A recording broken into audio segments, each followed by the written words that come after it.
Many doctors are saying that they are not getting the jobs after doing their AMC clinical or AMC step 1 exam, and I can understand that. But what do the numbers say?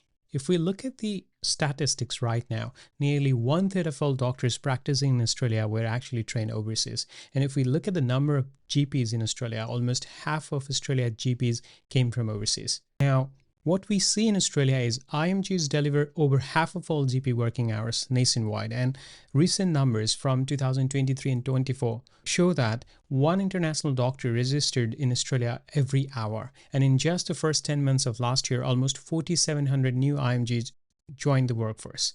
So what do these numbers mean for you? What it means is if we look at the official data released, Australia faces a huge GP shortage, up to 1,100 roles by 2030. And if we look at our domestic supply, our medical schools graduate 3,600 doctors per year here. The unavoidable truth now is Australia has to depend on international graduates to cover this shortage. Then what is the problem? Then why people are not getting the jobs? It might be looking in the wrong places or for the wrong opportunities. Or maybe you have not upskilled yourself in the areas where it really matters. Or maybe your CVs have not been tailored in the way that the employers value your skills. And what you also need to know is most of the opportunities are primarily in general practice and in rural pathways, and as medical officers in hospital roles, especially in remote and regional areas. So what we have to understand here is Australia does not just welcome international doctors, it has to depend on the international doctors for now. And if some people are not getting the jobs, that does not mean that Australian job market is saturated for the doctors.